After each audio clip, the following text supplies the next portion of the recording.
আসসালামু আলাইকুম। Welcome to our channel স্বাধীন পাঠশালা। প্রিয় শিক্ষার্থী বন্ধুরা, আশা করি তোমরা সকলেই ভালো আছো। আজ আমি আলোচনা করব সপ্তম শ্রেণীর বই থেকে ষষ্ঠতম অধ্যায়ের 6.2 নিয়ে টাইম টু নো, এখন সময় জানা, সাম নিউ ওয়ার্ডস, কিছু নতুন শব্দ।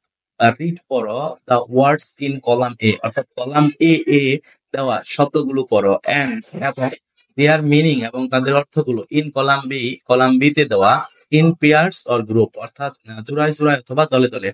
দেন তারপর ask another group and pair, অর্থাৎ তারপর অন্য দলকে অথবা আহ, জোড়াকে জিজ্ঞাসা করো দ্য মিনিং, অর্থ অফ ইচ ওয়ার্ডস, প্রত্যেকটি অর্থের, to check if you understand, অর্থাৎ সেটা যাচাই করার জন্য যে তুমি এটি বুঝতে পেরেছো।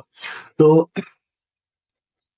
তো আমরা প্রথমে এখানে দেখতে পাচ্ছি একটি চার পাওয়ালা একটি প্রাণী, যেটি দেখতে অনেকটা হরিণ কিংবা ছাগলের নাই। তোমার কাছে কি মনে হচ্ছে এই প্রাণীটা দেখে? অবশ্যই কমেন্ট করে জানাবে যে এটা ছাগলের বাচ্চার নাই মনে হচ্ছে নাকি হরিণের বাচ্চার নাই মনে হচ্ছে। তো তারপর আমরা চলে যাচ্ছি ওয়ার্ড এবং মিনিং এ। তো প্রথমে আমরা এখানে দেখতে পাচ্ছি যে আমাদের প্রথমে দেওয়া আছে হচ্ছে অ্যান্টেলোপ। অ্যান্টেলোপ হচ্ছে এমন একটি প্রাণী যার চার পা আছে, এবং এই গরু, ছাগল, ভেড়া এগুলোর মধ্যে চলাচল করে, এক প্রকারের প্রাণী অ্যান্টেলোপ। সো মিনিংটা হচ্ছে a swift running deer like animal, অর্থাৎ হরিণ ছানার মতো দেখতে একটি দ্রুতগামী প্রাণী। রুমিনেন্ট শব্দের অর্থ হচ্ছে জাবর কাটা। আসলে জাবর কাটা বিষয়টা একটু ডিফারেন্ট, আমরা এটা যদি পড়ি তাহলে বুঝতে পারবো। অ্যান অ্যানিমাল একটি প্রাণী, দ্যাট ব্রিঙ্গিং ব্যাক ফুড, অর্থাৎ তারা খাবার পেট থেকে ফেরত নিয়ে আসে, ফ্রম ইটস স্টোমাক, এটি পেট থেকে, এবং সোস ইট অ্যাগেন, এবং পুনরায় এটিকে চাবায়, লাইক এ কাউ, একটি গরুর মতো। অর্থাৎ গরু প্রথমে একটি খাবার খায়, সেই খাবারটা স্টোমাক পর্যন্ত একদম প্রথমবারই পৌঁছাতে পারে না। এটা হচ্ছে আসলে একটা মেকানিজম, গরুর পেটের ভেতরে একটা মেকানিজম যেটা সৃষ্টিকর্তা দিয়েছে, যে সরাসরি খাবারটা গরুর পেটের ভিতরে যেতে পারে না, তারপর খাবারটা আবার পুনরায় গরুর মুখ পর্যন্ত ফেরতে আসে। তারপর গরু ওই খাবারটা আবার পুনরায় চাবায়, তারপর তার পেট পর্যন্ত দেয়, মানে হচ্ছে জাবর কাটা, যে একই খাবার দুইবার গিলে খাওয়া। তারপর আমরা দেখতে পাচ্ছি এখানে একটা গরুর চিত্র দেওয়া আছে, তারপর দেওয়া আছে একটি মহিষের চিত্র। এটা আসলে মহিষের মতো দেখতে হলেও প্রকৃতপক্ষে মহিষ না। তো দেখি এখানে আমাদের কি বলেছে। এটা হচ্ছে ইউরোশিয়া। ইউরোশিয়া মধ্যে এ কম্বাইন মানে হচ্ছে সংযুক্ত, কন্টিনেন্ট মানে মহাদেশ, তাহলে হচ্ছে একটি সংযুক্ত মহাদেশ, কনসিস্টিং গঠিত, of both Europe and Asia, অর্থাৎ ইউরোপ এবং এশিয়ার মতো দুইটি দেশ একত্র মিলে, এই মহাদেশ দুইটি একত্র মিলে হয়েছে হচ্ছে ইউরোশিয়া, মানে ইউরোপ যুগ এশিয়া, ইউরোশিয়া। তারপরে বলছে হচ্ছে হর্ন। হর্ন মানে হচ্ছে শিং, ওয়ান অফ দা হার্ড বোন, এটা একটা শক্ত হাড় অথবা বনি, গ্রোথ অন দা হেড, অর্থাৎ এটা জন্মায় মাথায়, অফ অ্যান অ্যানিমাল, অর্থাৎ প্রাণীর। তো আমরা এটা জানি যে প্রাণীর মাথায় যে জিনিসটা জন্মায় এটা হচ্ছে হর্ন বা শিং। তারপরে আমরা দেখতে পাচ্ছি প্রথমের যে চিত্রটি, সেই চিত্রটির কথাই বলেছে এখানে, যে হরিণ ছানার ন্যায়। সেটা হচ্ছে কাউ, সেটা হচ্ছে বেবি অ্যান্টেলপ, অর্থাৎ হচ্ছে অ্যান্টেলপের বাচ্চা। তারপরে দেখতে পাচ্ছি অনেকগুলো বন্য প্রাণী, যেগুলো একসাথে দল বেঁধে চলে, গরুর ন্যায় দেখতে বা মহিষের ন্যায় দেখতে, এগুলোই হচ্ছে অ্যান্টেলপ। সো এখানে তাহলে কি বলছে? হার্ড, পাল, a large group of animals, একটি বড় প্রাণীর দল, অফ ওয়ান কাইন্ড লিভ, তারা একত্রে বাস করে, অ্যান্ড এবং মুভ টুগেদার, এবং একত্রে এক জায়গা থেকে আরেক জায়গায় যায়। তো আমরা চিত্রের মাধ্যমে এটা দেখতে পাচ্ছি যে অনেকটা বড় একটা দল যেটা একসাথে কোথাও যাচ্ছে, এইটাই হচ্ছে হার্ড।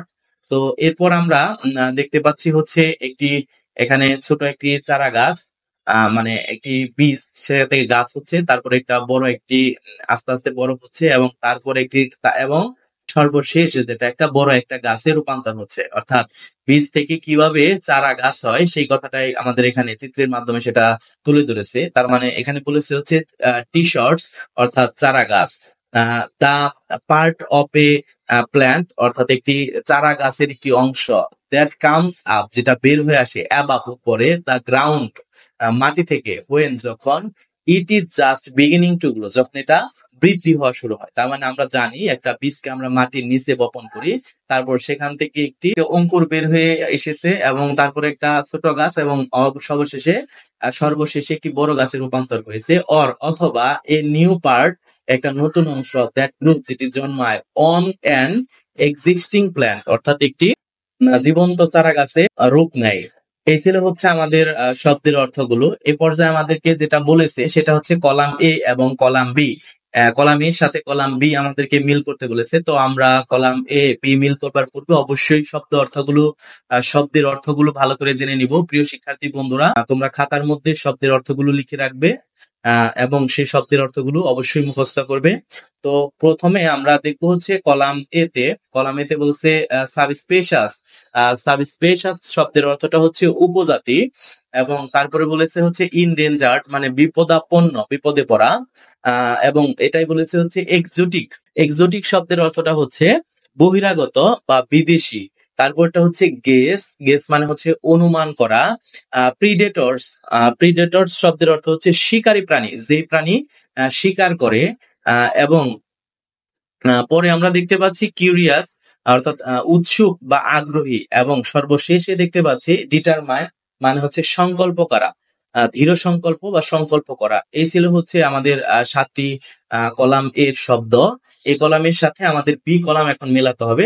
আমরা বাংলা অর্থটা অবশ্যই দেখে নিব। এখানে আমাদের বলেছে eager to learn or know, অর্থাৎ ইগার মানে হচ্ছে আগ্রহী, টু লার্ন শিখতে, অর নো জানতে।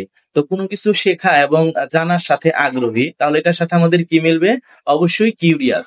অর্থাৎ আমরা এখানে একটু নাম্বার গুলা দিয়ে নেই। অর্থাৎ এটা হচ্ছে 1, এটা হচ্ছে 2, এটা 3, 4, 5, 6 এবং হচ্ছে 7। এটার মাধ্যমে আমাদের সুবিধা হবে। কিউরিয়াস মানে হচ্ছে উৎসুক বা কৌতূহলী। তো এটার সাথে আমাদের মিলে হচ্ছে 6 নাম্বারটা। আমি নাম্বারগুলো লিখে দিচ্ছি, তোমরা একটু নোট করে নিবে। তো বি নাম্বারে আমরা দেখতে পাচ্ছি অ্যান অ্যানিমাল, একটি প্রাণী, that lives mostly by killing and eating others animal. অর্থাৎ এখানে কি বলেছে? অ্যান অ্যানিমাল, একটি প্রাণী, that lives mostly by killing, যেটি হত্যা করে বেঁচে থাকে, জীবন ধারণ করে, অ্যান্ড ইটিং আদার্স অ্যানিমাল, এবং অন্যান্য প্রাণীদেরকে খেয়ে থাকে। তো অন্যান্য প্রাণীরা যারা খেয়ে থাকে তারা কি হবে?